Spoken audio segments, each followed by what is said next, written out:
Hey everybody, welcome back to Bright School. I know that you're still learning at home in this pandemic situation, therefore we will help you learn English at home. And if you think this is good and it helps you learn English, please consider subscribe this channel and tap the notification bell, like, and please support with your comments in the comments section. Hi everybody, hi students and hi people wherever you are. Today I'm going to teach you how to use indefinite pronouns.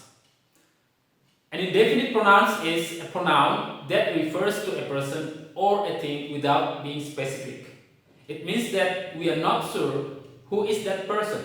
We're not sure whom we mean in that sentence. Well, to understand this lesson, I will explain that there are three parts of these indefinite pronouns. So the first part is used for a person, untuk orang ataupun manusia. And the second part is used for a place, digunakan untuk menunjukkan tempat. And the third part is used for showing a thing, untuk menunjukkan benda ataupun binatang. Well, let's go straight to the point. For a person, in positive we can say someone, seseorang, and in negative we change it become anyone. And then somebody, seseorang, in negative we change it anybody. And then everyone, setiap orang, in negative it becomes no one. And then everybody, semua atau setiap orang, in negative it becomes nobody. Tak seorang pun. Okay everybody, we're going to examples to help you understand. Please pay attention carefully. So the first example is someone is sleeping in my bed. Someone is sleeping in my bed. So someone is positive. So when we change this sentence into a negative, it becomes nobody is sleeping in my bed. Nobody, tidak seorang pun atau tidak ada yang tidur di tempat tidurku. And the second example is somebody helps me every day. Seseorang membantu saya setiap hari. So this is in a positive sentence. When we change this into a negative statement, it becomes nobody helps me every day. Tidak ada yang membantu saya setiap hari. So remember, somebody becomes nobody. Well, the third is I know somebody in this classroom. I know somebody in this classroom. This is the positive sentence. Somebody is positive. And then in negative, it becomes I don't know anybody in this classroom.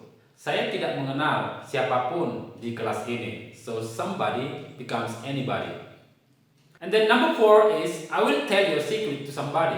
Saya akan menceritakan rahasiamu kepada seseorang. So this is in a positive sentence.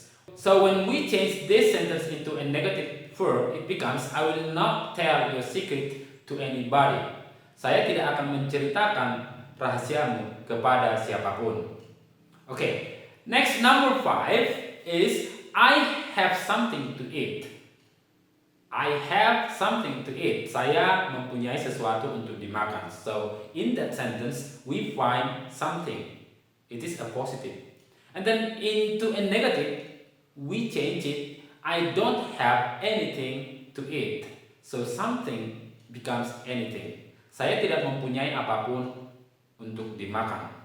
And then number 6, I can find someone to come with me. I can find someone to come with me. Saya bisa menemukan seseorang untuk datang bersama saya. So someone is positive. And then let's change it to negative. It becomes I can't find anyone to come with me. I can't find anyone to come with me. Saya tidak bisa menemukan siapapun untuk datang bersama saya. Hey, I hope you are still there and you don't get bored. So please watch until finish. And the second part is to show a place. And to show a place, we can use somewhere and everywhere. So remember, somewhere becomes anywhere, everywhere becomes anywhere. So here are examples. So example number 1 is K is looking for somewhere to live. K is looking for somewhere to live. Kate sedang mencari suatu tempat untuk ditinggali. So when we change this sentence into a negative, it becomes Kate is not looking for anywhere to live.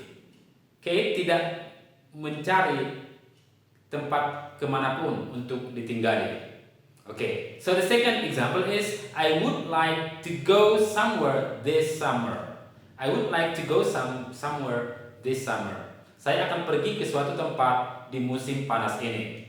When we change this into a negative, it becomes I would not like to go anywhere in this summer. So remember, somewhere becomes anywhere. So the third example is I tried to find her everywhere in this country. Saya mencoba menemukan dia dimanapun di negara ini. It is a positive statement. So when we change this into a negative statement, we can say these two ways. So the first way we can say, I didn't try to find her nowhere in this country. So everywhere becomes nowhere. We also can say by this way, I tried to find her nowhere in this country. So anywhere becomes nowhere. Well, and the fourth example is I looked everywhere for my keys. I looked everywhere for my keys. Saya mencoba mencari kemanapun kunci saya. It is in a positive statement. And when we change this into negative sense, there are two ways we can say. The first way is I didn't look anywhere for my keys. Remember, everywhere becomes anywhere. I didn't look anywhere for my keys. We can also say by this way, I looked nowhere for my keys. Saya tidak mencari kemanapun kunci saya. Okay, the next part is showing a thing. So to show a thing, we can say everything for positive, anything for negative. Something for positive, anything for negative. Well, here are some examples to help you understand how to use it in your daily conversation. Number 1, I gave everything to you.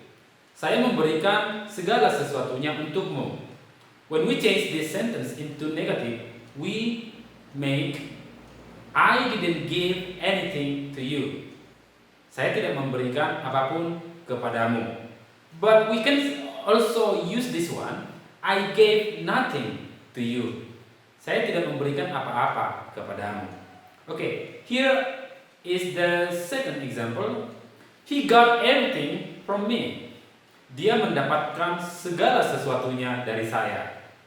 And then when we change this into negative form, it becomes he didn't get anything from me. So remember, everything becomes anything because it is already in negative statement. We can also express by using this way. He got nothing from me. He got nothing from me. So anything becomes nothing. Next, number 3 is he saw something in the garden. He saw something in the garden. Dia melihat sesuatu di ladang. When we change this into negative, it becomes he didn't see anything in the garden. Dia tidak melihat apapun di ladang. So something becomes anything. Next, we also can express it by using this way. He saw nothing in the garden. Dia tidak melihat apapun di ladang. So that is number 3. And then number 4. I want to give her something on her birthday. I want to give her something on her birthday. Saya ingin memberikan dia sesuatu pada ulang tahunnya. Next, when we change this into negative, it becomes I don't want to give her anything on her birthday. So, something becomes anything. Saya tidak mau memberikan apapun kepada dia pada ulang tahunnya. We can also express this with this way. I want to give her nothing on her birthday. So this sentence also has a negative meaning. Jadi kalimat ini juga mempunyai arti negatif. Okay? Thank you guys. Here is the end of the lesson. Hope you can use this English, you can use this topic in your daily conversation and keep practicing, keep learning. If you don't have friends, you can talk on WhatsApp, you can chat on WhatsApp, you can also watch this video for your next time.